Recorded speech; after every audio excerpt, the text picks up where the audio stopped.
Hello and welcome to the Cheese Room podcast. I am your host tonight, and delighted to be here on this Wednesday evening. But as usual, I've got a great panel with me. Tonight we have got James, our resident student. Hello, James. How are you? Wimbledon this week. Do you like tennis? I love tennis, me.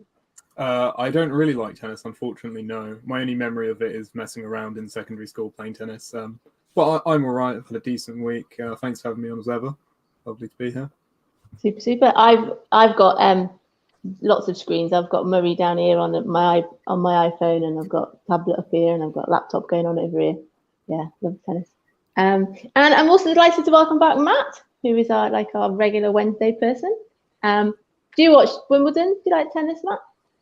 I watch bits and pieces. If it's on, I don't mind. If there's a good game, I used to watch it a lot more when I was younger.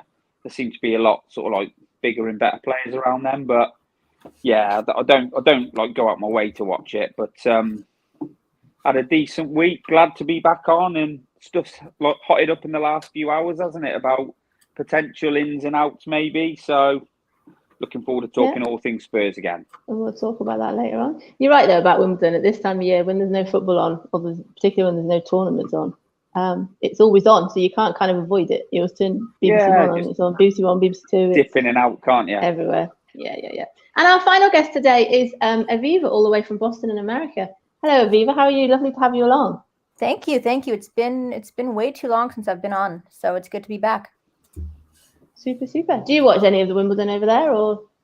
I'm not a huge fan of sports where you have to be quiet. So golf, tennis. Well, yeah. Saying that though, so a Spurs fan did shout something in the Murray match earlier on. I noticed those of you that saw it will know what they shouted. We won't talk about it on here, but yeah, you don't have to be quiet at tennis just when they're playing. In between, you can be nice and loud. Me and Jack went last year, so it was just bringing back all the memories. We went on Middle Saturday last year, so I've got kind of like Wimbledon envy. But never mind. Right, on with the show. Let's talk about Spurs. Enough of the tennis. Okay, so hello to everybody in the chat and hello to everybody around the world watching. You are very welcome as usual. We're going to be talking about, as Matt said, about transfers and possible ins and outs and stuff like that. The under-19s a bit as well. And James, as usual, is going to be sorting the comments for me. Thank you, James. So the usual housekeeping bits, if we can.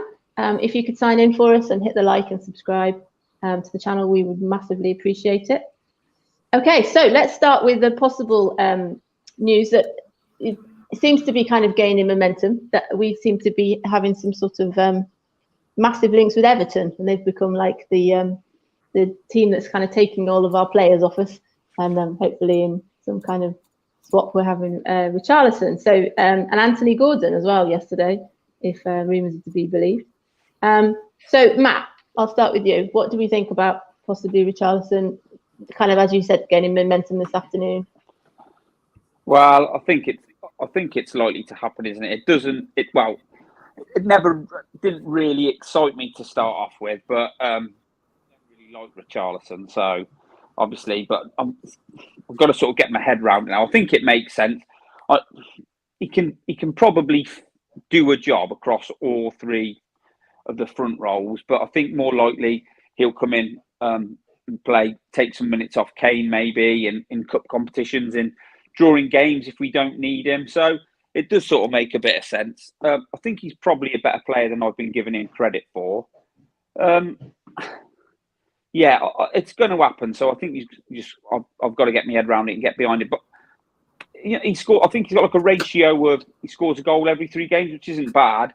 And he's been playing for his national team as well. I think he scored 4 goals in the last 4 games. So, he's a good player, and I think he will be a good addition to the squad. And I think Bergwijn's on his way out. So if this is if this is what Conte and Paratici, if that's what they want, then let's get behind it. And hopefully it's just a decent option that Conte will use rather than just like turning around looking at the bench and not doing anything. So yeah, I think it will be a good sign. It's just I've got to get used to him playing for us and get used to him rolling around the floor, I must admit, I'm the same. When it first appeared last week, I thought, no, he's not really our sort of player. And I've noticed on Twitter as well, a lot of people are starting to sort of change their tune in the same Yeah, way. I am coming round to it. The closer it's getting to happening, the more I'm sort of getting behind and thinking, yeah, you know, my son's like, well, Daddy might add a bit more flair to us going forward, and so I'm sort of like, yeah. So once he signs, give him the opportunity and see how he does. I mean, like if he's crap, then we can give him some stick, can't we? But hopefully he comes in and he's really good. And it's competition, isn't it? It's good competition. That's what we want. And James, they need to kind of wrap it up, don't they? Because isn't it to avoid financial fair play sanctions? They need to sort of get some cash in, don't they? Is that right? Yeah, that's why last summer they could only spend like a couple million, because I think they brought Salomon Rondon in on a free. I think the only fee they made spent was for Demari Gray for like 1.67 million, something like that. So they need money coming in just to sign players, right? Which is probably why they're holding out for quite a significant fee for Richarlison. Like Everton's entire financial situation is a lesson in how not to run a football club, basically, in terms of footballing recruitment. In terms of Richarlison as a player, it's kind of hard to say how good he'd be for us just based off stats, because he's playing in an Everton team that's like pretty woeful. Just to say he completes less progressive carries than Moura. He completes like 3 a game, whereas Moura completes 7. He takes 2.5 shots a game, whereas Bergwijn takes 3 shots a game. So he kind of almost strikes me as like more of a Son player than like a Bergwijn or a Lucas player. He's more of a forward winger as opposed to like a traditional winger, if that makes it. Inside forward, yeah. That's what he strikes me as. So I think it's a good option, but I worry that he's too much of a Bergie kind of player. But is that, Aviva, possibly one of the reasons why we're being linked to him, because he can be versatile and Conte wants to sort of use him in multiple roles? Yeah, I think that's what Conte's plan is this season with transfers. Is he wants that squad depth, something that Spurs haven't really had the highest caliber of in recent years. And I think now we're back in the Champions League. The idea that we really want to push for cups, we need to have depth. We need to have quality depth, not just like, you know, if one person gets injured, this person can come on and kind of do the job. That's one thing that, you know, separates us from teams like Liverpool, Man City, even Chelsea. They have that depth. You know, De Bruyne doesn't play, you have Silva. You know, if Grealish doesn't play, you know, your Foden. I mean, it's one thing we've never had. So yes, because Richarlison has some versatility, he can sometimes play on the left, which he used to do a little bit when Calvert-Lewin would play up top. You know, that allowed Son to get a rest sometimes. So Richarlison doesn't necessarily have to be starting up top. And I think he wants Champions League. I mean, he almost got relegated last season. So to offer him going from that straight to Champions League, I mean, he'd probably snap Conte's hand off at the offer.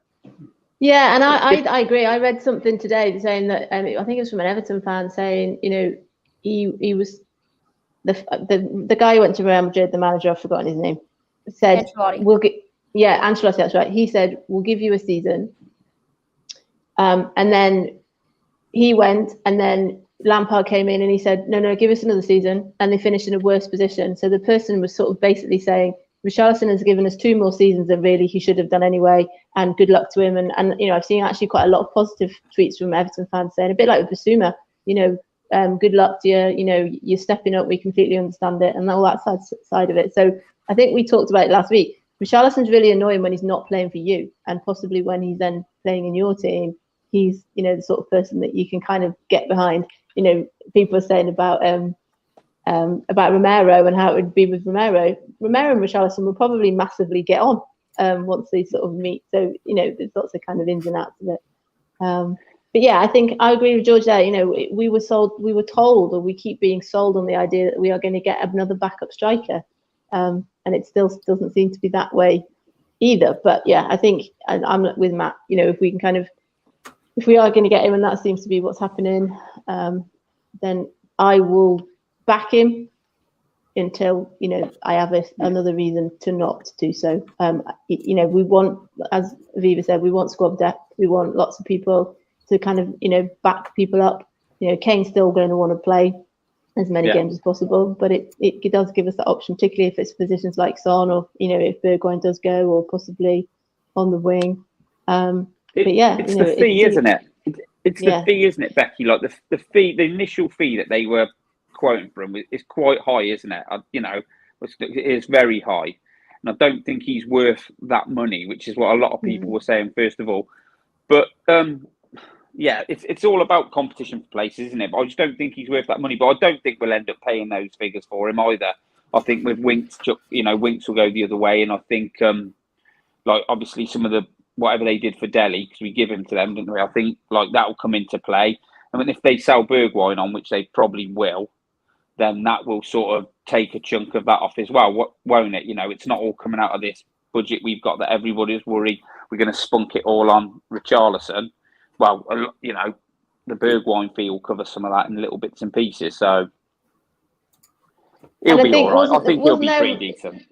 There was a rumour yesterday, wasn't there? And I think it got batted away quite quickly, that's saying now that Eriksen's not apparently going to United anymore, that he might be going to Everton as well. So, James, I think you've got a photo for us. Someone put, and I kind of thought, is Lampard trying to reform our 2018-19 Champions League team? That was a great shot, isn't it? With all that, I can't myself see all of those going to Everton, but Lucas has said, Lucas is a funny one because he said over in Brazil that he wants to run his contract down and he wants to stay at Spurs and then move back to Brazil, and then the next minute we're hearing that Winks is going to Everton and Lucas is going to Everton, and I read somewhere today that possibly some of the bits that are owed for Delhi will be wiped off as part of the Richarlison deal as well. And there's all these sort of packages, I think was the phrase that was sort of used with Anthony Gordon. What do we make of Anthony Gordon, panel? I must admit, my limited knowledge of him was in the Liverpool-Everton derby because my husband's a Liverpool supporter. And in that game, he just spent the whole game on the floor, even more so than Richarlison did. So that's my very limited understanding of Gordon. Does anybody know anything about Gordon? Anybody kind of enlighten me about him? I mean, he's young. I mean, this is the thing. We talk about how Conte's trying to change Spurs' scouting and signing philosophy from young players that we can build up and we can develop to signing proven, tenured, seasoned players like Perisic, for example. So it would be interesting to see it. I was saying this on a Twitter space the other night. If there's almost a hybrid version, or if Levy says, no, I still want some young talent, and Conte gives into it. The great thing with a young player is they're hungry. They haven't been kind of taken over by the whole thing of money and stuff. Something that I think Dele Alli, and no disrespect to him, I think he got caught up with a bit too quickly. As his rise was so fast, it was too much for him. And you want someone hungry like that. It's one of those kinds of players that even when Everton were not performing and they were dreadful, it was always Gordon who was the one player showing up, because to him, this was his childhood team, the team that he came through the academy with. So you want to put on the best show you can. And it goes to show that it's better to be the best player in the worst team, as opposed to the opposite, because teams are going to see that and they're going to be like, well, we want that. I mean, I don't think we've really signed a young attacking player since I think Dele Alli, honestly, that was British. I don't think we've been doing that because they're not easy to really get lucky with. So I'm curious to see if we'll mesh those two philosophies together, or if we're just going to stay strictly with the seasoned experts on the field. He's got something about him, hasn't he? Yeah, well, I think he's got something about him. I think obviously Everton struggled, and he was one of the players who looked up for the fight and taking it to the other teams. It's just he's obviously a young talent, isn't he? And I look at it, and I don't think I'm not sure he's the type of bloke that Conte's gone go out and get me Anthony Gordon from Everton. I think that's come from elsewhere. Whether he's happy to have him or not, I don't know. But at least he's had first Premier League, first team football, hasn't he? Like when we bought Jack Clark, he didn't even really play a lot for Leeds. I think he made a few sub appearances, a few first team appearances. We paid 10 million for him, and he came in and he struggled to make a indent on the team. So Gordon looks like he's probably got more of a chance. I don't know how much of a chance he would have of playing. If he stays at Everton, he play all the time, and he's like one of their own, isn't he? So. Born to lose, it says a good point there, saying that if they do let Gordon go, then they are seriously in financial trouble, and it's almost like. But the other thing as well is I read somewhere today that was saying that whilst Anthony Gordon would like to go to Spurs, he had not asked to leave Everton because it's his hometown club. However, interest in somebody like Spurs possibly would be so high that he couldn't turn it down. It's a little bit like, we're saying about Phillips going to City. It's almost like an opportunity you can't turn down. So, certainly with July being on Friday, it'll be interesting to see how things kind of play out with Everton. It's as if we know. Sorry, Becky. Sorry. It's as if we know they're in financial trouble and we've tried to pull their pants down a bit, hasn't it? While we're talking about Richarlison. Because the Winks thing has kind of gone a bit quiet. Yeah. And it was almost like that was inevitable. They're in a bit of financial trouble. What else can he seems to have decent player. Let's see if we can get him for next to nothing. So While we were talking go on. Gordon's a weird one for me because looking at his attacking numbers, if you look at pass completion, 66%, he attempts just under 30 passes a game. Mora attempts just under 40. None of his attacking numbers are particularly impressive. 2.1 progressive passes a game compared to Mora's 4. Bergwijn completes more. He completes 2.4. Progressive carries is 5. Mora's is 7. The only number in which he excels is pressures per game. He completes 23 pressures a game, and he completes significantly more tackles than Mora or Bergwijn. What this tells me is this is a guy playing in a team that aren't very good, but he's still working really hard because 23 pressures is a lot for an attacking player. That's moderately impressive for a midfield player. So part of me wonders if this guy's future isn't as that much of an attacking player, but as more of a creative, deeper player. It's just something to think about because at such a young age, players are not set in a role. They can move. Harry Kane was playing in the youth level as a midfielder, so which he kind of is, but Yeah, so it's certainly one to watch. I think if Richarlison seems all but done. It'd be interesting, like I said, to see what happens if anybody else, or like you said, or maybe for example, Everton have people on loan deals as well, rather than just signings. But we mentioned Bergwijn briefly there, didn't we? I felt over the weekend that this was almost done, and we were just sort of. I saw somebody tweet something along the lines of Spurs are just waiting to announce a player before they can allow Ajax to announce that they're signing Bergwijn. And then the next minute, I'm hearing that Bergwijn is part of the deal with Richarlison as well. So there's rumours about how Ajax are just not paying the fee that Spurs want, which is rather ironic because it's often Spurs that are kind of seen as the club that don't pay the fees. Aviva, what do you think about Bergwijn and where his kind of position is? I really feel for him. I do. I mean, it's not easy being brought in by one manager, that manager leaving like pretty soon after, and then you have a succession of 2 other managers that don't work out. Players need to find their space on the squad, and the longer you have one manager to kind of solidify that belief among the squad, the better chances that is happening. And he's been in limbo, and he definitely has skill. He's a good player. He just hasn't had the time or a stable management situation to flourish under, because he's had to change either his playing style or his positioning 3 times in a row. He wasn't really playing much, and then he comes up and is, like, one could argue, the hero of the season with that win at Leicester. And if he were to go, it's almost, I don't know. I never like to see players that we've had that we give away too soon, and then they go and they really flourish somewhere else. And if we had held on just that little bit longer, we would have benefited from that. He does need to be playing more.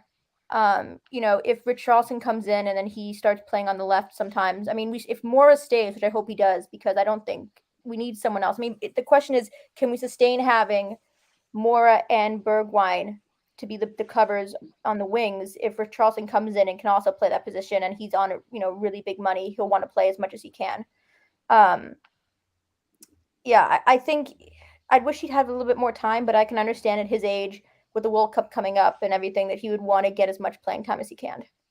Yeah, and we've talked before on this show as well, that almost exact thing, that it's a World Cup year, but also maybe he kind of went through a sort of period of time where his temperament wasn't quite there, and that's maybe why Conte didn't play him, because there were times when you would just assume Bergwijn would have started over Mora, and he didn't. But yeah, so I think I think Ajax is the right club for him. I don't see the point of him going to another club in the Premier League. He may as well just stay, if that's the case, and fight for his place at Spurs. He'd get Champions League football. If he wants Champions League football, he's going to go to a club that's got it, which is Ajax. James, what do you think about Bergwijn?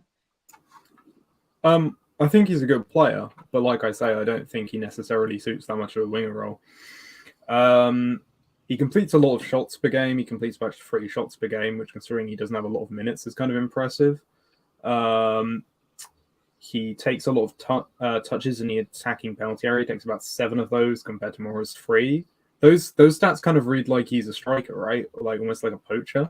It's kind of hard to say because whenever I see him play for the Netherlands, he's always in those really aggressive attacking positions. So, yeah, it's strange. He is a good player. Undeniably, his stats are impressive. He has a really good pass completion for a winger, about 83%. Morris is about 75%.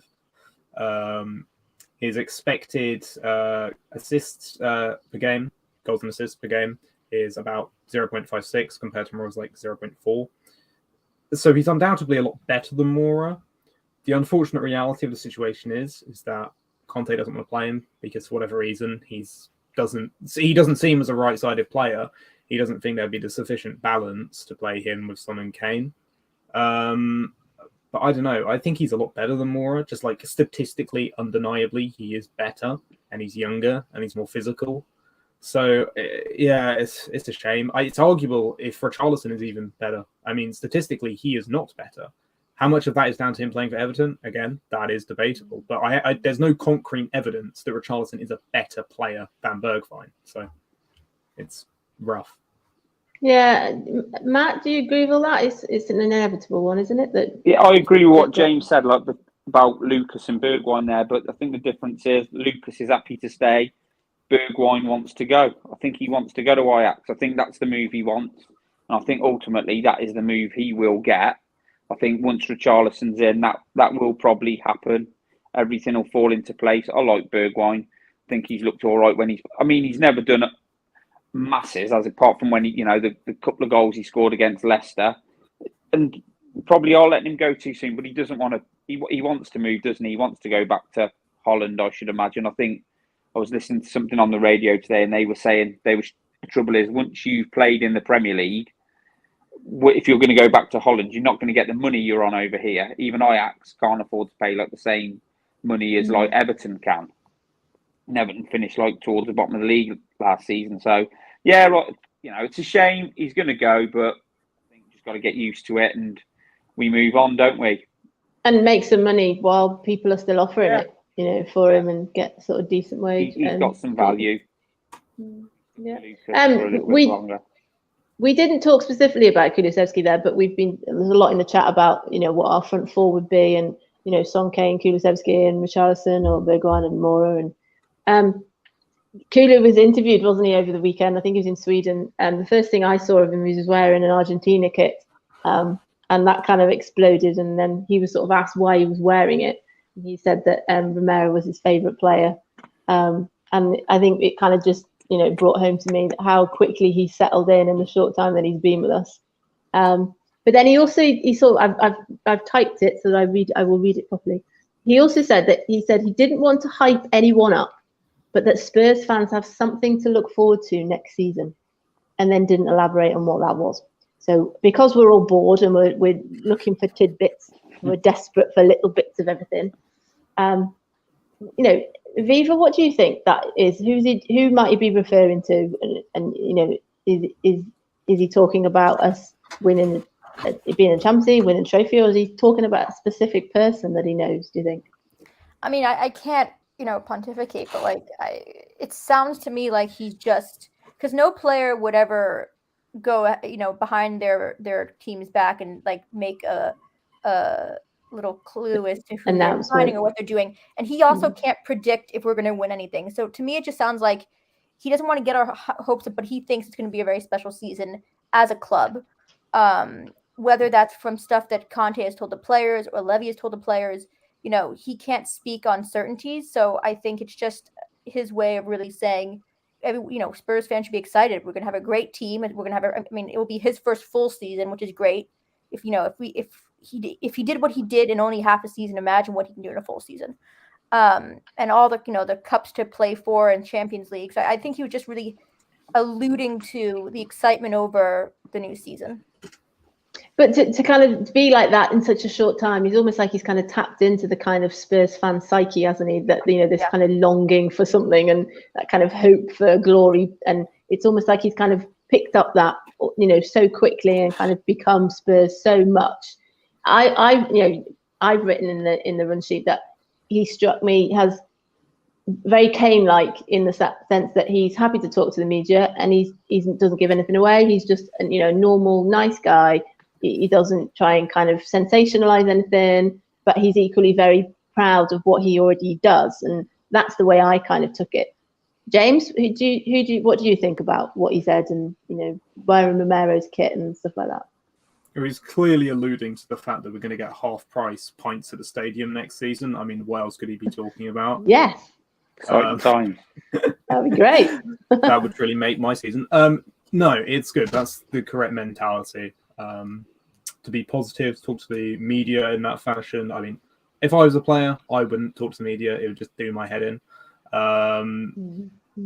So it's good that he's happy to put his, name out there. And I don't know how much people know about Sweden, but in Sweden they take English as a language, learning it very, very seriously. So he's obviously very comfortable in his English. It's good. I think we definitely will kick on. It's what I think most of us are thinking. Aside from the most cynical Spurs fans in the world, I think we're all pretty positive the next season. We have one of the best managers in the world. We have what was already a decent team with the acquisitions we made in January. We've brought in Perisic. It looks like we're going to be bringing in other talented options. We're finally spending big money. Like, everything that we've been asking for is happening. Like, exactly, why wouldn't you be positive? And the players must feel positive. So, yes. Yeah, it reminded me of something Lloris said. Didn't he say something, I think, in kind of April or May time, or said something similar along the lines of, it's something good is coming, Spurs fans. And it was the same sort of phrase. That's what reminded me about it. Like I said, we're all, we're looking for scraps and want things. But certainly it's the right attitude to have. You're right, Matt. I think Kulusevski's quality. I can see him reaching Eriksen levels. I know we've only had him for half a season, but I think he's a really good player. And I think it just what's happened there is I think it just shows that there's a sort of feel good factor around the squad as well. I think they're all sort of thinking we can do something here. We've got a decent squad of players. We've got a decent manager. We're going in the right direction. And I think he's sort of like buzzing off it a bit, which is what you want with bringing players in. Everything that like James and Aviva have said, really, I think it just shows that we're going in the right direction. And I don't think he meant any one player in particular. I just think he's like looked at it. He's playing up front with like Kane and Son, the best partnership the Premiership's ever seen. He must be buzzing off it. He must think, and he's come from Juventus's bench where they were all basically saying, "Oh, you bought a stinker there," so he shoved it right up there, many. But And I think as well, if you can have a pre-season where he works on his right foot as well, because his left foot days. I think he's got a decent. I think that's one of the good things about him. I think he can use his right foot. He can use, it's not as good as his left, but I think I think he's a clever enough player. He can use both feet, comfortable on the ball. The goal he scored against Norwich last game of the season, a few more of them, beautiful. Yeah, and Villa and City and all those sort of games. Yeah. But also, like you said, the amount, it doesn't always mean anything, but the amount of people I know that have got Kulusevski on the new shirt, it shows in the sort of, and bear in mind he came at the same time as Bentancur, how, popular people who didn't get Romero on their top, most people have chosen Kulusevski. So it just shows that the recruitment, hopefully, if it carries on in the same way, is like you said, the great temperament and all that sort of thing. He's still so young as well. He's still like 21, 22, isn't he? Same age as like Phil Foden. Yeah. And what was it? Go on. And what I like, which is good about Kulu, is unlike the problem with when you sign players from outside of England to come in, it takes them longer than English players to get settled into the league, into the country, into the language. And you saw that with Ndombele, and he even spoke about it in the Amazon documentary. Like, it's not easy, especially the style of play. And I mean, Kulu is just like settled in so quickly and just like allayed my worries about us signing more players from outside England. And also, I mean, I love me a good left-footed Swede. I got to interview. If anyone here is a Patreon fan of the Cheese Room, you can go listen to my interview I did with Eric Edman. But like, I would love to see Kulu score a goal at Anfield, just to bring back that memory of that goal. Oh yes, should probably reach out to Eric. Actually, nice guy. Yeah, no, that's great.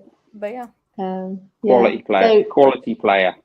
Yeah, which is why it was slightly disheartening to kind of see that short video that Ndombele posted yesterday. You know, I felt like saying, well, I could run really fast for 30 seconds around a few cones, and I'm there. Does that mean I'm like superb? And it was almost like he's sort of trying too hard to say, yeah, I'm fine, I'm fit, I'm doing this, and you're like, oh. So we just thought then about the temperament and the positivity, and I for one think Ndombele has got the quality, but his time has gone now, and he needs to move on. But yeah, I think the more kind of Kulu-esque sort of signings, the better, really. 100%. Right. Yeah. So let's move on with more rumours. Clement Longley keeps coming up, that name. He's a 27-year-old centre back, and he's at Barcelona, but some reports say that Spurs are in for him and it's almost done. And then today I'm reading that it's not going to be a signing, it's going to be a loan deal. And then other people are saying, Barcelona aren't interested, and it's just, people picking out centre backs because we're running out of centre back options because nothing seems to be happening. Matt, what do we think about Longley? Well, I've not seen lots of him play, so I've obviously done my scouting on YouTube and read up on some things, and so from what I can see, he appears to be comfortable on the ball. He's good at bringing the ball out. He looks like he can do the sort of job that Romero does on the right for us. It looks like he could do it on the left. And his passing looks quite positive when he goes forward. He doesn't look like he's scared to try and play a through ball or, knock a long pass, a bit like Dyer does out to the wide men. From what I've read, he was at Seville, who were a decent Spanish club. He got to move to Barcelona, one of the giants of Spanish football. And I think he had a couple of good seasons there. He was doing all right. I think he'd been playing a few times for his country. Then I think he had a couple of stinkers. I think he made a couple of high-profile mistakes for them, and I don't think he's ever recovered. I think he's gone downhill. The fans seem to have got on his back. I saw a video where he was in his car, and I think he was crying. It was like he'd made a mistake in the game. He was sort of like going out the training ground, and the fans were sort of like saying stuff to him. I'm not sure if they were sort of like saying, don't worry, or, basically having a go at him. But he sort of seemed like he was in tears. And I just think there's a half-decent player in there. I just think he may need a change of scenery. I'm not saying that he's going to come in and he's going to take over from Dyer or Davis, but he could come in, could just give him a new bit of impetus. And it's another bit of competition for Dyer and Davis if he comes in. Like I said, I don't know a lot about him. I'm hoping James is going to have a few stats to sort of prove that what I've seen over those things are correct. But if he comes in and he's competition, we want it to be at a point where, if he plays instead of Davis, we don't mind. If Davis plays instead of him, we don't mind. If he plays instead of Dyer, we don't mind. But if we do bring him in, and he's seen as cover for left centre half, I think we'll bring in another centre back who could possibly be cover for Eric Dyer. But the main thing is, if we're bringing someone like that in, there's no point bringing him in unless he's better than like Sanchez and Rodon and Tanganga, who are our backup centre halves at the moment. So yeah, look, give the guy a chance if he comes in. At one point, I think I read this morning, they were saying that he hadn't made his mind up and he wasn't that keen. And then this afternoon, I'd seen that they said he was sort of like happy to come. So I think that he looks quite tidy on the ball. He looks comfortable. I think there's a player in there. I just think he needs his confidence building back up. I mean, he might come and he might just fall to pieces. That might be it. It might be over for him, but hopefully not. If he comes to us, hopefully not. Hopefully he'll be a good player, good competition for Dyer or Davis. So But if a lot of what James I've can read, hit me with a few stats in a minute, then and we'll know. a lot of what I've read today is saying that even Spurs would bring him as a backup, and then people are sort of like saying, well, as a backup to who? As a backup to Davis or a backup to Dyer? And they're kind of alluding to the fact that he wouldn't be the first choice, on a Bastoni kind of level. You see what I mean? So I think that's gonna, But yeah, James, you self-confessed stato. What stats have you got? Yeah, I think he's better than some of the centre-back options we have at the moment for a few reasons. Just going to read off some stats.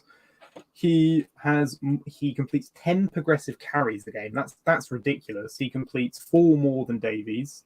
He completes more progressive passes, about 3 times what Dyer does, 2 more than what Davies does a game. His passing completion is higher by a couple percent. He attempts nearly 90 passes a game. Davies attempts about 50. Dyer completes about 60. Attempts about 67. He's actually better defensively than Dyer. He completes 12 pressures a game to Dyer's 5. He completes 1.8 tackles a game compared to Dyer's 0.73 and Davies 1.42. The only area in which he is actually weaker than either Dyer or Davies is in terms of blocks and clearances. But I think that's just because we have a slightly different system than Barcelona. Longley actually wins more aerial duels than Eric Dyer. He wins 2.74 a game. Dyer wins 2.61. Ben Davies actually wins 2.73. So Ben Davies is better aerially than Eric Dyer. So the only area in which I see Longley being worse than Davies is in terms of dribbles completed. Davies completes more dribbles. But he's better at passing. He's better in some ways defensively. And in the ways in which he's deficient statistically, I think that's largely due to Barcelona's system under Xavi. I think he's better than Dyer and Davies. And I love Davies because I'm Welsh. I think if he comes in and Conte can build up his confidence, I think he can be as good as Romero on the left side. But that said, Davies and Dyer are still very good options. And Davies is a little bit different because he's still kind of a wing-back, right? He gets in the opposition penalty area. He takes a lot of touches in those regions for a centre-back. So, yeah. But I think Longley, statistically, very, very good player, should start for us. Interesting, because like I said, a lot of what I've seen today, people are saying, if we're going to buy Longley, we may as well not bother. There's other options, and the money they would rather spend would be spent on somebody. But that sounds all quite positive. I think we could bring Longley in and another one. Sorry. Yeah, well, let's hopefully. Let's see. Yeah. Aviva, what do you think? Do you know anything about Longley? Or I mean, I'm always a bit nervous when we're linked to players from Barcelona. Our track record signing players from Barcelona has not been the greatest. So I know we had Royale recently, but then the most recent one after that's like Celebos, Popescu, Giovanni Dos Santos, freaking Naeem, like all iconic names, but for the wrong reason. Yeah, Lineker's probably the best person we signed from Barcelona, I think, in the history of like all 8 players. I think Popescu went to a Barcelona, Aviva. Sorry, I think he went to Barcelona from Tottenham. Well, then we sold him to Barca. Well, there you go. But he was quality. I'm just saying, like, some teams pick up players from Barcelona and they make a huge impact. I'll be the one and say it. Like, Alexis Sanchez, when he went to Arsenal, like, hate Arsenal, but that was a good signing. When who else? There's been a few others.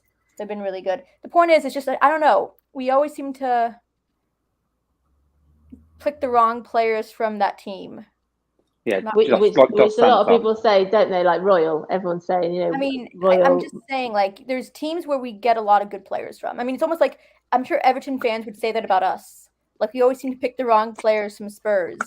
Townsend, Sigurdsson, Lennon, maybe Winks, like. Delhi, to some extent. Delhi, I'm just, and I don't watch enough La Liga to really have a 2 cents on his playing ability. So no, you've got to trust the people.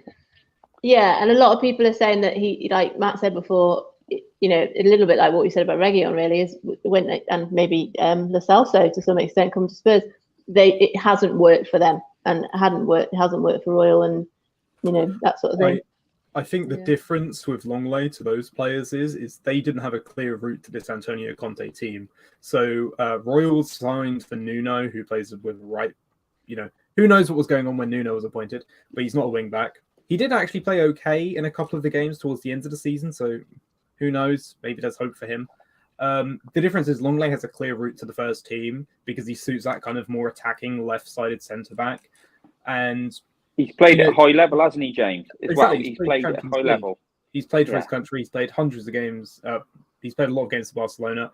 The difference between him and all those other players you mentioned is I didn't give any of those players my seal of approval. So I think that just proves why Longley is better. But again, statistically, he is very impressive. 6.86 progressive passes for a centre-back is really good. That's like Laporte numbers at City, right? Even if he has some deficiencies, well, Davies does, We need another option. If we're going to struggle in the midfield with creativity, it doesn't hurt to have a centre-back who can ping those Alderweireld passes forward, right? We have no other left-sided centre-half. We've got no other. If anything happens to Davis at left centre-back, exactly. Sanchez going out to a left centre-back is an accident waiting to happen. So you need somebody else with quality to play out there. If he's in front of Davis comes in for him, vice versa. We've got to have that now. Linked to that, then, we'll park Bastoni. Lots of people in the comment have mentioned Bastoni. I'm still yet to be kind of have anything more solid really on him since he was saying he was going to stay and honour his contract at Inter. But Gleison Bremer, the sporting director of is it David Vagatti? I've got written here on my run sheet. Is flying to London this week to have potential meetings with Chelsea or Spurs. So Bremer's name, keeps kind of getting dropped into the mix, doesn't he? I know we've talked before about him, whether he wants to stay in Italy, but then again, similar to Gordon in the sense that once he's kind of, there's interest in him, that kind of changes his views, and wanting to play Champions League, and he, surely he would be great competition for Davis. And James, your dad's calling you out on your pronunciation of him again, and remember it's Davis. Okay. Hang on. I speak more Welsh than him, and his parents are directly Welsh. My grandparents are directly Welsh. His parents are directly Welsh. On the other side of that family, my grandmother's cousin, they all speak Welsh, but he's the one who didn't learn Welsh. I at least know some Welsh, and he didn't learn any Welsh. So my family are Welsh as well, though, and it's not Davies, it's Davis. Davis. Well, I have more in common with Davies now than you guys. So, how's that? He's officially a member of the Jewish tribe. He converted. Oh, of course he did. Yeah. Yeah. So, first since Ronnie Rosenthal. But so we're saying that because it's my maiden name. We've talked about this before, and I used to have to correct people and say Davies. But anyway, right, we digress. Let's go back to Bremer. Can I just sorry, Becky? Can I just say it's a bit similar to Richarlison. I've got to taste some of my own medicine, but it's like all these people are not sure about that. We can't all keep saying back Conte. You sign a player we don't want. I've got to be like that with Richarlison. I think we're going to have to look at it with a lot of these players, and like Lenglet's probably going to be one of them because he seemed to be not that great, and and a lot of people see him as a sort of like further down the list than the Bastones and that. But we can't say back Conte, sort of back the people who are buying the players. If we're going to go, back Conte, but don't buy Lenglet, buy Bastoni. Do you know what do you know what I mean? Totally. We just said with the whole kind of Cooley thing, we don't need to spend a lot of money for it to be players that we possibly weren't massively on our radar and they fit in. Aviva, have you got something to share with? From his verified account, Gianluca Di Marzio. How do you pronounce the guy's name we're talking about? Longley. Set to join Spurs on loan deal from Barcelona. Done deal. Yeah, that's worse the effect that I read earlier on. Gianluca, yeah. And now we know he's great because James has told us of all his stats. Yeah. So we're already advanced on it. We're on the way to be playing Cruyffian football. The day we play Cruyffian football is the day that I will actually marry the club in a ceremony. Cool. Right. Yeah. So should we bother talking about Bremer? What do we think about Bremer? Bremer still might come because they were saying that Longley still might be a backup. Aviva? Well, Bremer, here's the very little that I know. I mean, we like a good, young, really good defender from Syria. I mean, that was the whole thing with Romero. Like, wasn't Romero also the top defender in his season at Syria? Yeah. So, I mean, continuity. The one thing I think Bremer does bring is he's really good in the air, which is what is the one thing I think we've kind of struggled with last season, especially with Dyer. Davies was okay, but I think we need more solid. We need more commanding. We just need to be better in the air defending balls. I mean, that's the one thing I do know about him, and I've been seeing people talk about online. But again, if we're going to get Longley, whatever his name is, I think we need to make sure we're not overstuffing the defense. If we're good, still having Ben Davies as the cover for a left-sided center back. He plays that position, I think, sometimes for Wales, so he can do it. And if we hold on to Tanganga as well, and Davy and Dyer and Sanchez, I think we have a good depth there in the center back positions.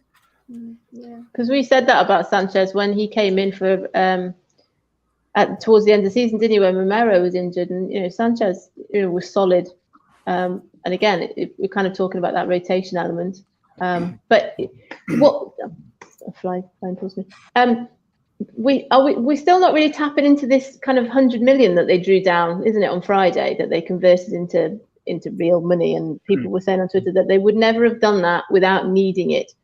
I hope to goodness that we aren't spending 100 million on Richarlison. So, do we think that there's possibly some other negotiations? I think there will be. Yeah, I think there's plenty of negotiations going on with all different players. It'll just be whatever falls in. I think Paratici is pretty well known, isn't he, for having quite a few irons in the fire. The Bremer one, I don't think he'll sign for Tottenham. I'd like him to. From what I've seen of him, I think he'd be a good addition. He's very aggressive, big and strong, good in the air. Obviously, the Serie A voted best defender, wasn't he? So I'd like that to happen. And also, Milan involved, but they're talking about his agent being over here, and obviously Chelsea getting involved now, and they're after centre backs, aren't they? So we're sort of dipping in the same pool as they are, and unfortunately, I think if it's a choice between the two, I think, even though it's probably an unpopular view, I think a lot of players will probably still choose Chelsea because they've been playing in the Champions League longer, and they're sort of like more established of where they are. So it's like a case of either getting in there early or like getting the likes of Lenley and the players that probably Chelsea aren't going to sort of be going for, just the next sort of level down. But, we'll see. That's happened this week, hasn't it? All the goons were saying that Rafinha was signing for them, and there was all these kit mock-ups of him, and then Chelsea came and kind of swiped him out. I read something very funny today saying that he'd had a 2-week contract with Arsenal, and then Chelsea had kind of scooped him away and kind of taken him from them. That was quite funny. Most players are going to choose Chelsea definitely over Arsenal, and probably over us at the moment, I'd have thought still. But there's still lots of players out there we can go for who are quality. I think Bremer will probably go to, let's say, I think somebody put it in the comments, into Milan. So, but we'll see. If he signs, brilliant. If not, we move on, get someone else. How Torres keeps getting linked, and we talked, didn't we, earlier in the close season about maybe deals with Lo Celso, and again, Lo Celso's he's gone quiet recently. Another one that I said today. Sorry, Becky, again. But right. Alistair Gold has said before I come on, I think that Tottenham probably will sign 2 centre backs. So that makes you think the one being a loan, then the other one will be someone who costs a little bit more. So we'll see. Piero Hincapié, again, I keep seeing his name keeps coming up. We talked about him last week's show because he's only 20. I didn't realise he was so young. And apparently, there's been Spurs, if it's to be believed, would think about putting a 25 million euro bid in for him. I know there's a lot of people that are kind of quite excited about him too. James, do you know anything about him? Yeah, I've taken a look at his stats before. His passing numbers aren't brilliant. He's more of a defensive. He's more of like a centre back, right? Right. I do not have them on the Excel spreadsheet I have open. Unfortunately, I should have got them open, but that's my fault. I think possibly he's just another name that people are kind of touting because he's young, he's reasonably cheap, and he's just another name that keeps kind of gets thrown about, doesn't it? That's honestly probably it. He's some guy who's quite good on Football Manager, so people think about it. I mean, just if I can divert, sorry, because I do have these stats open on my spreadsheet about Pau Torres and Bremer. Pau Torres is basically just worse than Longley statistically in almost every way. 4.39 progressive passes compared to 6.8. 6 pressures compared to 11. Under a tackle a game for a centre-back compared to nearly 2 for Longley. Like, he is just an inferior player. Bremer, his defending numbers are significantly improved in some areas compared to Longley. He makes 16 pressures a game compared to Longley's 11.98. But when you look at his pass completion, passes attempted, he attempts way fewer passes. His progressive carries is 1.4. That's way lower to Longley's. What is it? It's 10. 10 is way lower. They're completely different players. They're not the same kind of player. Bremer is a much more defensive, old school centre back, whereas Longley is a much more Ajax-y, Barcelona-y passing centre back, which is what we need. I don't think they're comparable players just because they're both centre backs. They're not the same. So I don't rate Pau Torres either. But I think if we were going to go for any of them, Longley is the player to get who suits our system. Personally, they are definitely different leagues. However, the Premier League is the hardest of them all, and you need someone who's good on the ball, which Longley definitely is. And Pau Torres and Longley play in the same league, and Longley's stats are way better, even defensively in a better team, right? So that's interesting. Yeah. You'd sort of have someone like Bremer, put him in the middle then, just to like win the ball in the air or win the tackle, mop it up, be a good defender, and then you look at him just to give the ball to Romero or Longley, wouldn't you? If that's how you'd sort of use Bremer if he was coming in our system. Oh yeah, if you were going to bring him in, it would be as a kind of Dyer cover / replacement. That's the role he would fulfill. I don't think it's accurate to compare him to that left side position. He is much more of a centre back. I mean, it does look like we're going to get 2. Caller made a point in the chat earlier that we're looking at getting 2 in. So that would actually be interesting if we sign Bremer and Longley. But I can see that working because a lot of his defensive numbers are quite good. And when I've seen him play, he's a very aggressive centre-back. So I can actually see that working, yeah. Aviva, Jed Spence, apparently I read today that we are 1 million, I think it was pounds, not euros, off the asking price that Borough want. Are we really haggling over 1 million pounds for somebody that we've apparently been watching for feels like about 4 years? I mean, I can't imagine with a kitty of 150 million or a little bit less than that, we would be bothered by $1 million difference. The joke a few weeks ago was that Spurs women had also signed a player whose last name is also Spence, and I think she had the first name letter of her first name is the same. So it's like, we signed D Spence. I'm like, what? I'm like, oh. I can't imagine, honestly, if Conte really wants him and Patricia really wants him. I honestly, I really don't see. It doesn't sound realistic to me. Why is it taking so long then? What is it that's kind of holding it up? Maybe there are other options. Maybe Conte and Patricia are looking at, and Levy are looking at other options. I think it goes again back to that whole idea: are we maintaining this whole young talent thing, or are we really going hard on I need proven, experienced players? I think for squad depth, you'll do best with players who have played, have won stuff, and are happy to sit on the bench for a bit to come on to big games and make a difference.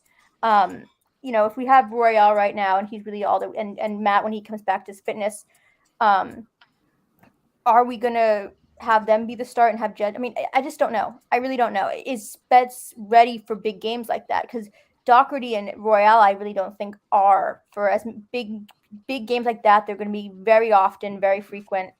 I'd like to see someone who has a bit more experience in Europe.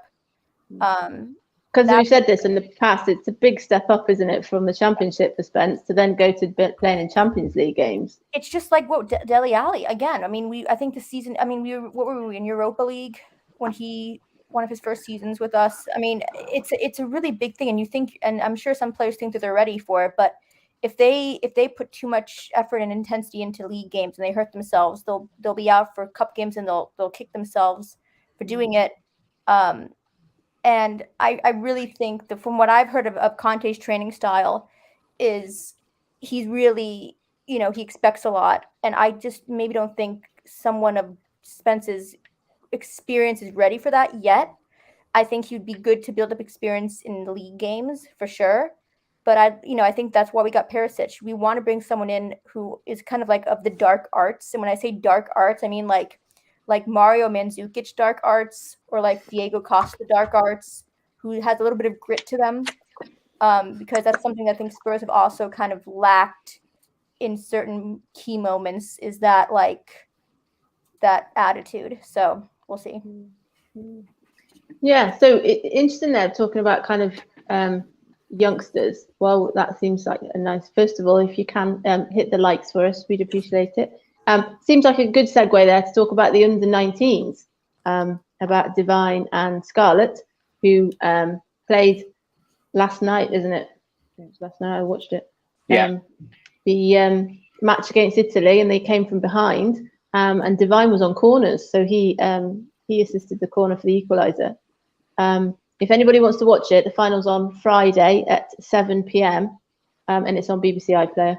I'll be watching, but I unfortunately I will not be rooting for England. Sorry, it was an unexpected win for Israel, and it's going to be hard. But I guess whoever wins, I'll be happy, honestly. But don't worry, because they played Israel, didn't they, in the group? But they were like kind of slightly weakened team and beat them 1-0. So yeah, I think but then Israel went and beat France. So you're not the only non-England fan here. Don't worry, you're safe. You're safe.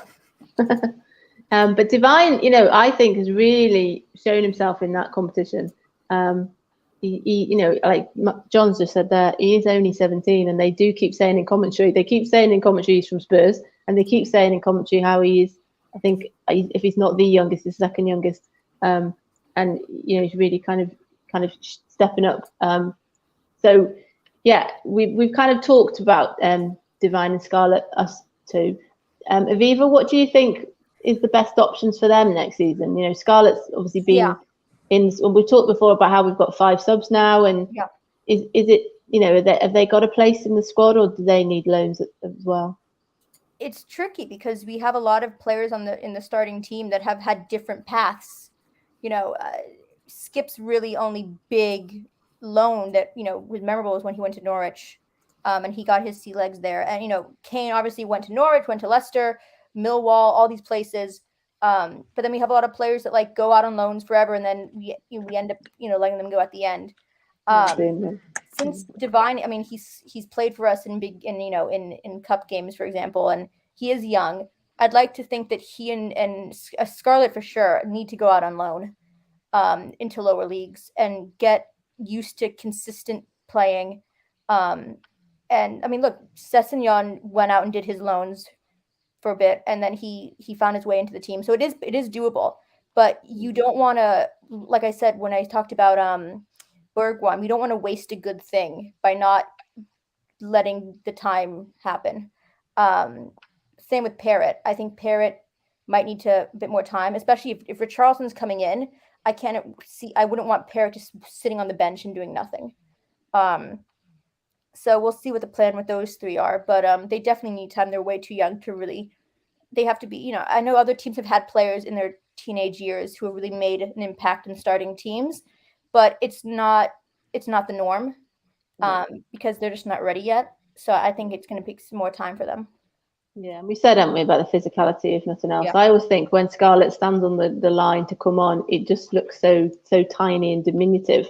So even in kind of terms of bulking up, and we've seen this summer, haven't we?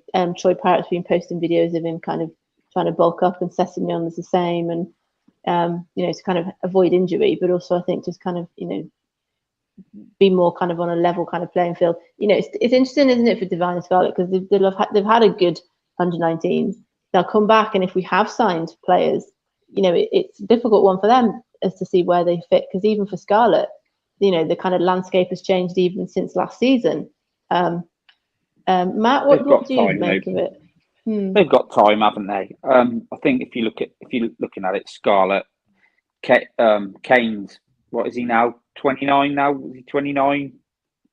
They're not going to be around forever, are they? So they've got a chance to go out. They're young enough, go out, get some experience, get a decent loan move, show they can keep doing it international level. But I think they're better off on loan rather than playing in the under-23s and being sat on the bench and not getting any minutes. I think they've both done that, haven't they? They both sat on the bench for the first team. They both had minutes for the first team. So go out and get some football now, see what they can do, let them get the experience, get the confidence. And yeah, I think Devine looks a really good player. I think he could break through, maybe in a year or two. I know how old is he? 17, but lots of top players come through when they're sort of like 18, 19, don't they? So let him get a year out, then bring him back. Because I know when people have talked about him on Twitter, like when the under-23s have played, for example, there was a big melee, wasn't there? I think in a Chelsea game where there was almost like a big fight on the pitch. He was kind of involved, and people kind of like that kind of side to him. But I think he got a bit more of a kind of skillful side to him. And bit of arrogance. And Scarlett's often been on people's radars, but now Devine is kind of bringing himself forward. So it's a really good one. That's what Dele had, didn't he? That's what Dele had at a young age. Dele was, he backed himself. He had a bit of arrogance, had a bit of shithousery about him. Players can come through at a young age. So get him out for a year and then get him back in. Yeah, so we kind of said there, we've talked about Parrott briefly there about one thing we've noticed this week is that Reguilón was back in training this week, and he posted a photograph of himself of the I think he put British summer, and it was absolutely chucking it down. But interestingly, what I saw from the photograph is the reflections. You can see he's wearing the new training wear. James, do you want to stick the photograph up, please, of the new training wear? The new training wear dropped this week. My first reaction was, we're all going to glow in the dark when we wear that, if we buy that, and we're going to be going out at night and no one's going to knock us over. I had a friend on Twitter said that she'd imagine running in it and all the flies would stick to it. As you can see in the picture there, me and Jack and Caller's got this top as well. I know I don't tend to buy training wear, but last year's I absolutely loved it, and it's one of my most cherished pieces of Spurs wear. And it's always a good sign if it ends up being washed in the bath, because I don't put the decent stuff in. I'm terrified the washing machine will eat it up. But I can't see myself buying that kind of a luminous green monstrosity. James, you don't strike. Yeah. James, what do you make of that? It doesn't strike me as your kind of colour. No, I don't own any shirts that aren't.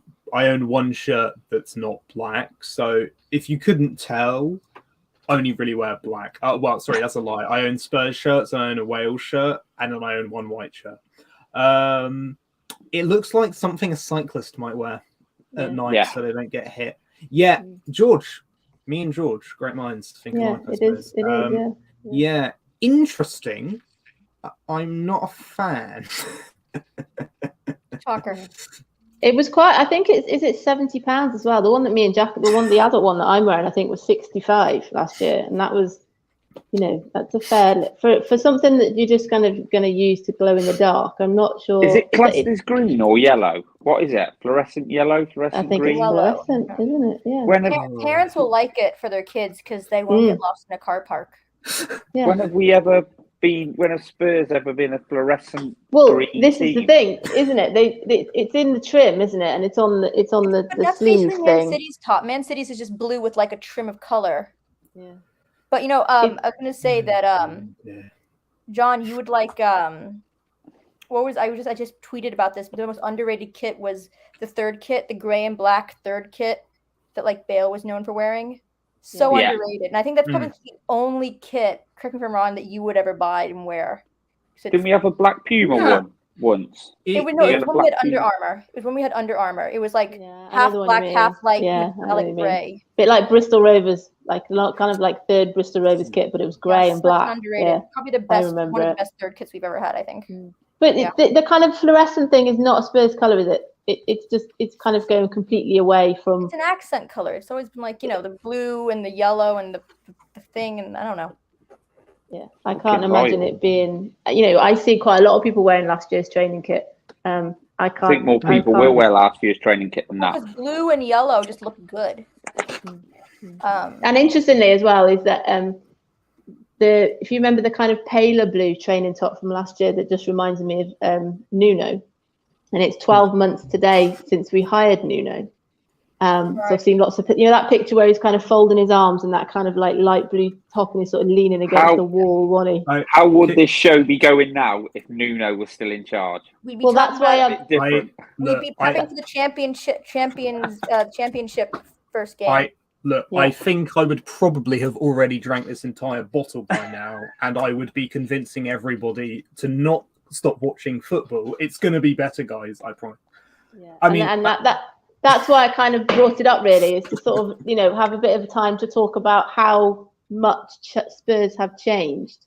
He made us proud. Folding his arms and being proud. Just stood there with his arms folded, didn't he, on the side of the pitch, and that was pretty much it. The training ground. But we have, haven't we? Matt, the Spurs have changed immeasurably, haven't they, since 12 months ago? The City game was amazing. The first game of the season at home. The atmosphere, I think a bit of it was obviously Man City and the whole Kane thing. And you sort of thought, here we go. Doing all right. Wolves game, 1-0 win. Sort of got out of jail a bit. Third one, Watford. Dyer. Scored that. Sonny scored that. And then after that, it just went to shit, didn't it? And then, it got to a point where I've been going to watch Tottenham for a long time, but that atmosphere against Man United, I said to my son, I said, he won't survive this. And people were saying, we won't sack him yet, it's too early. I said, no way. It was toxic in the ground. When they started turning around and singing, you don't know what you're doing to him, and he just stood there, you thought, that ain't a good look. That is the best result we had all season, losing to them and getting rid of him. It was awful. Awful. May I interject for a second? Yeah. And I know this only because of our resident feudal lord, Steve. Joking. I like you, Steve. Great guy. Apparently, according to sources, they did not hear that. The powers that be. Apparently, he was given a certain amount of time, and had he lost the Man U game, no matter what, he would have gone. So. Well, how could they have not heard it? It was audible. I was at home, and I could hear it from home. Stadiums are weird. That's what I've heard. Yeah. I was in the north stand, and it was literally ringing out. And not just that, there was booze, wasn't there? It was like, you didn't go to that one then, Becky? No. Go to the Man United game. I mean, the game was atrocious itself, but I saw. It was getting worse and worse. You could just tell that nobody was really plugging for him, were they? Not the players, not the fans. I've seen some shit Tottenham teams, but in fairness, that was dire. In fairness, I remember watching the game on my telly, and my dad, who's John, that's a horrendous photo of me to the right of him. Please don't look at that. Texted me, Moore has just been subbed off. The fans are booing. And I think I replied with something to the effect of, effing hell, he doesn't know what he's bloody doing, does he? Bald dick. Something like that. But that's another point about how things have changed, isn't it? Because the amount of times you've seen that picture retweeted where he is subbing, and everyone now is thinking, on a good day, neither of those two get near the squad now, and that's how much things have changed. And out of his depth. He was out of his depth. He was. Yeah. Best result in the past 10 years of Spurs, losing 3-1 to Man U, because we got, in my opinion, the third best manager in the world because of it. Yeah. Whether or not it was whether it was booing or whatever, or whether it was the result, doesn't matter. End of the day, we got Antonio Conte after it, who is the third best manager in the world. And Simple I think as. it was the nature of the defeats. I know there was the not many shots on target business, but it was the 3-0s, wasn't it? We had all these 3-0s at Palace and Arsenal, and wasn't it? It was the nature, and Man United. It was the nature of the kind of the results. I think as well. The it's Arsenal game, not what Spurs were like. The Arsenal game put the writing on the wall, didn't they? You can't go to Arsenal, perform like that. And like some of the stuff they were showing on Sky, when they said this is Tottenham's midfield and it was just a blank piece of grass. It's just embarrassing. Just so out of his depth. But we've moved on now, haven't we? Thank God. We're in a completely different place. We're here talking about playing in the Champions League, not the Conference League. Talking about getting decent players in coming because Conte's here. So, thank God. Thank God we're where we are now. Yeah, absolutely. Okay, in sort of other Spurs news, we've had 2 weddings, haven't we, this week? We've had Ryan Mason and we've had Ben Davis. Didn't marry each other, I might add. And it's been, nice seeing their photos, but also I think we saw Kane, didn't we, and his wife were at the wedding as well. And there's been some nice pictures of Dyer in suits as well. He's been around. They've got their downtime. It's their close season, and interestingly, it was Stan Collymore, I think, who said earlier in the week that he thinks that clubs should ban players from drinking alcohol because of some of the antics that some of the players around the world have been doing in their close season. But I, for one, think that's a bit harsh. I saw a funny tweet the other day to say that with the amount of money that they're on, he's quite surprised that the players don't sort of kill themselves in the holidays because they've got really nothing to do, and there's the amount of money that they've got. But it's just nice seeing the pictures of Ryan and Ben and sort of enjoying their kind of close season sort of time. So that's just like a little bit of a side thing. And another thing I wanted to kind of flag to everybody was this fantastic mural that's gone up. James, can you stick the tweet up about the mural? So this is a Sonny mural, and this isn't being done by the Tottenham Hotspur Supporters Club, like the Ledley King one. This is so Matt's brother has done it, and it's near Bruce Grove. If those of you are down in London, just off that high road, and it's just phenomenal. And I sort of, when it was tweeted, I think it was yesterday, I was sort of sharing it, and I think today now Spurs have seen it and they've tweeted it, because I said someone needs to take Sonny down there to have a look at it because it's just magnificent. But the reason why I'm pointing it out is it's only up until the end of July, so if you are able to go down and have a look, please do so, because it's not going to be up there for long. What do you think? It is a shame, isn't it? It's a massive shame. What do we think, panel, about kind of murals going up around London? Is it something that we think that maybe we should try more? I know people are trying to get more flags in the south stand and kind of increase the atmosphere, and thinking we've had lots of discussions about songs that we come out to and that sort of thing. But Aviva, what do you think about the murals around?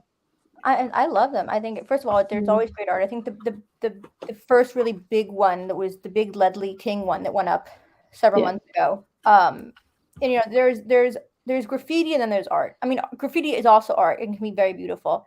And I think especially, Tottenham High Road would benefit from a lot of nicely done murals. And it doesn't hurt that the subject matter is something that's local, that people are proud of. That's not to say that there are people, I'm sure there are people who live in that area who might not support Spurs, but the point is that it's more like, a calling card of the neighborhood, of the community. Yeah, community, yeah. Yeah, and you come to America here, and you come to big cities where, there are famous civil rights leaders. For example, in Atlanta, there's tons of, murals of Dr. King. If you go to different places in the South or in parts of America, it's a thing to have, beautiful murals of like people who are from that town. So I think it's a great thing. It's just a shame because I don't arrive in England until like the first week of August, so I won't be able to go see it. But yeah, I was saying we're going down for the Southampton match on the 6th of August, and then we're doing the Skywalk, I think, on the 11th of I'll August. be at that game. Right, we'll have to meet up. Why is it only up till then?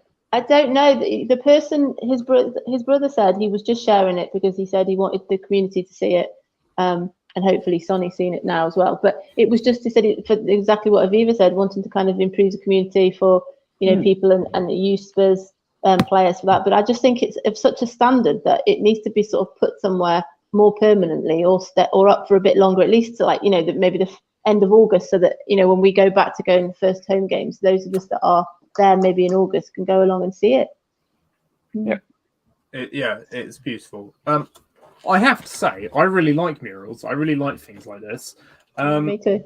And this is a bit of a tangent because I'm a big fan of architecture, right? But London's architecture, for the most part, is horrible. So things like this make it nicer looking, and generally nice looking stuff, be it a nicely built building or a mural or art, makes people feel better in the same way that going for a walk through the woods or the beach does.